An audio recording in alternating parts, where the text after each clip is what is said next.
Welcome back to the studio, Sip&Talkers. I'm just in a fantastic mood today. Oh, yeah.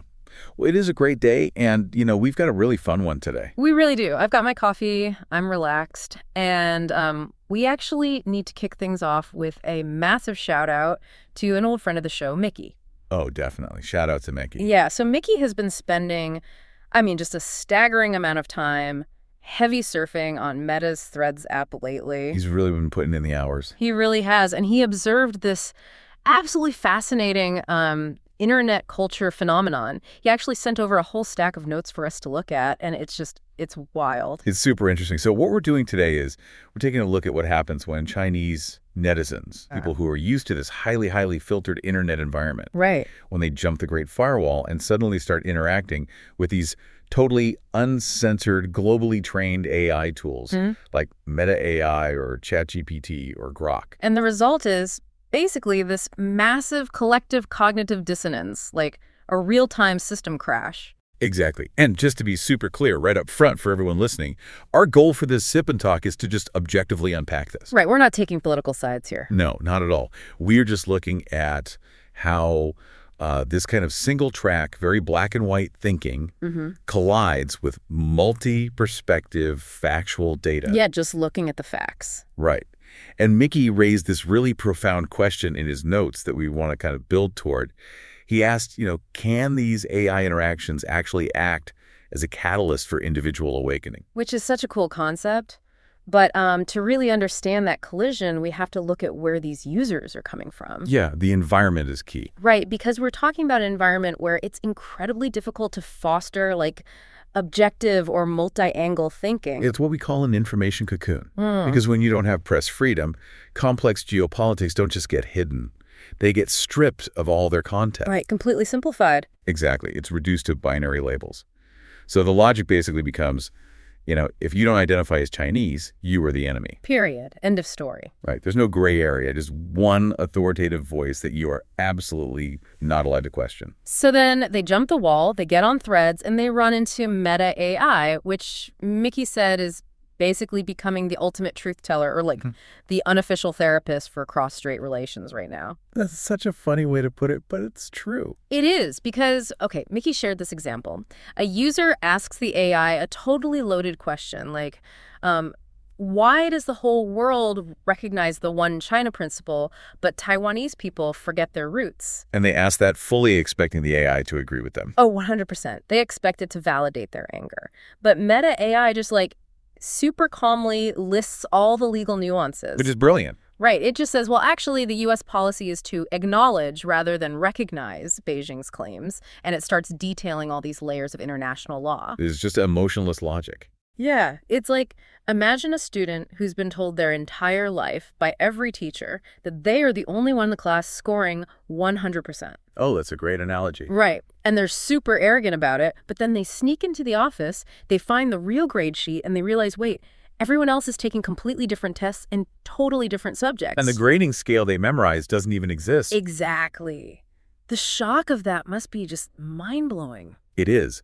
And when that single narrative hits that unfiltered logic, you get these interactions that are almost like watching a car crash in slow motion. Oh, totally. Mickey called one of these the logic trap. Yes, the logic trap is fascinating. So users will go to the AI and ask, why is the current leader selling out Taiwan? Again, expecting the AI to list off all these terrible, treasonous things. Exactly. But instead, they get this incredibly dry, constitutional explanation about defense autonomy. But the best part, Mickey pointed out the ultimate logical paradox here. The part about selling it. Yeah.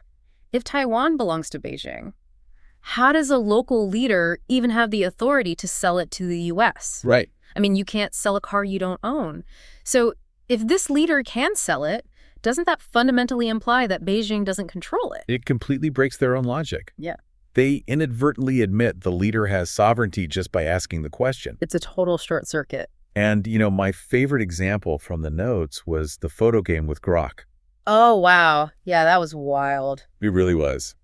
So users uploaded a photo of two political leaders, the mainland leader and the Taiwanese leader, standing side by side. Okay.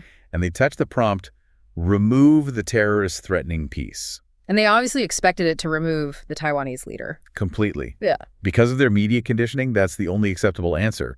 But Grok, it runs on global data and international consensus about military exercises and aggression.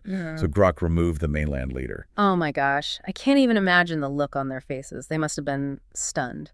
Absolutely speechless. But, there's actually a really sad detail in all of this that Mickey highlighted. Yeah, the acronyms. Right. The muscle memory of censorship. That part is so crazy to me. Like, these users are on Threads or X, which are totally free platforms. They bypass the wall. You can type whatever they want. Whatever they want. But they are still typing out acronyms like TW for Taiwan or LQD just to avoid these imaginary censors that don't even exist on that app. It's behavioral conditioning. The censorship gets wired into their nervous system. But wait, let me ask you this. If they're out of the cage, right, and the AI is giving them all this logical proof that they've been misled, why don't they just realize it? Like, why do they get so angry instead of just saying, oh, I was wrong? That is the big question. And it basically comes down to psychology. It's called the backfire effect. The backfire effect. Yeah.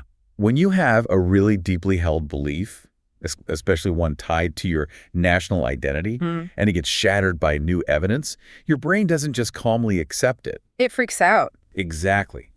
The amygdala, which is the part of your brain that handles fear, it actually treats an intellectual threat like exactly the same as a physical threat. Wait, really? Like a physical attack? Yeah. It's wild. So instead of admitting they've been lied to their whole lives, which is super painful, their instinct is super defensive. Right. They doubled out. They totally doubled down. They start accusing the AI of having, hostile code injected by the West. Or they say the tech CEOs were bribed. Exactly. Anything to protect that core belief. And Mickey noticed that this dissonance doesn't just happen with AI. It happens when they encounter actual, real Taiwanese people on these apps, too. Oh, the empathy disconnect. Yes. Yeah, because the mainland users will post questions like, hey, we give you so many economic benefits. Why don't you want to be Chinese? Because they only have that macroeconomic grand narrative lens to look through. Right. But the reality check they get from the Taiwanese users completely shatters that. Because the answers aren't about, national pride or building aircraft carriers. No, it's about real life. It's about individual rights. It's people saying, I have universal health care, or I don't need a VPN to watch Netflix, or I don't have to pass a political background check just to get a job. Which is a totally alien concept if you've grown up inside the cocoon. It's like, okay, imagine a highly controlling corporate executive, right? Okay, I'm picturing it. And this executive is just showering someone with expensive gifts, trying to force them into a marriage, and they get absolutely furious when the person says no. Right, because they think the money should be enough. Exactly. They completely ignore the fact that the person just values their independence and, really doesn't want a partner who monitors their phone 24/7. That is a perfect analogy. The executive literally cannot comprehend the value of freedom because they only deal in transactions. Exactly.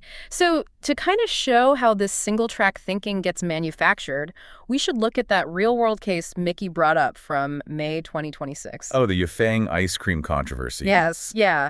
This is such a textbook example of weaponizing a narrative. It really is. So just to lay it out for everyone, Yafeng is this Taiwanese brand, and they made an ice cream bar.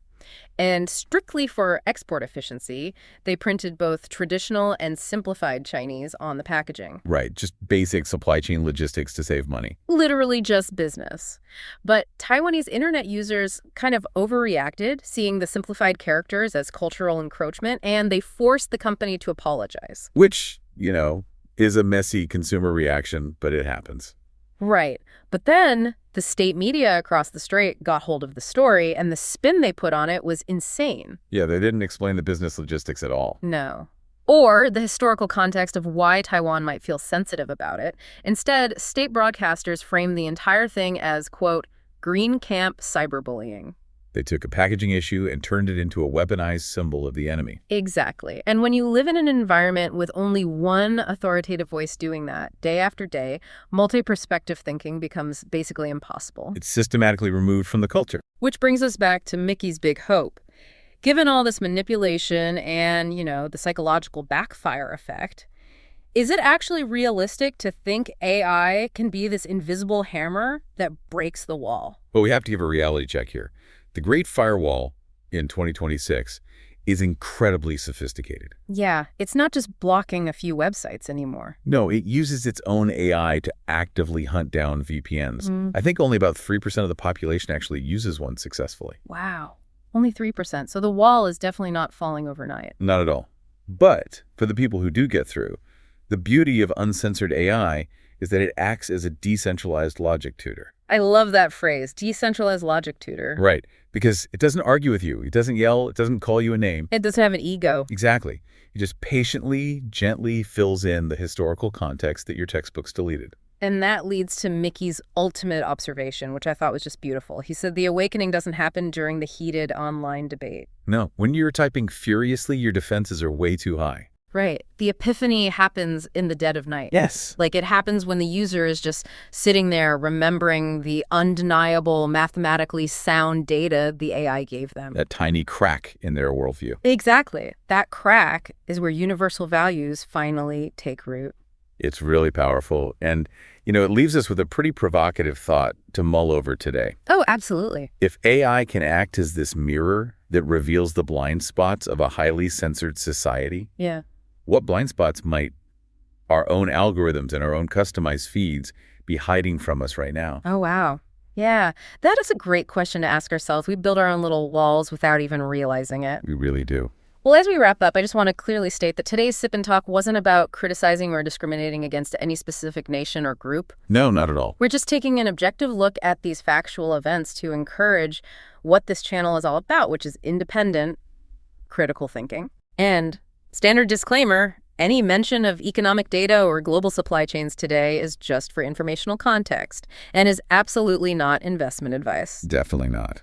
So, Sip and Talkers, please make sure you subscribe to the Sip and Talk podcast so you never miss a deep dive like this. Hit that subscribe button. And finally, a massive, massive thank you to Mickey. You guys have to go subscribe to his YouTube channel, Mickey to Life. Yes, go check him out. Word on the street is he's heading to Hokkaido soon, so keep an eye out for an amazing new travel vlog from him. I can't wait to see that. It's going to be awesome. All right, thank you so much for hanging out with us, guys. A cheerful, warm goodbye until next time. Bye, everyone.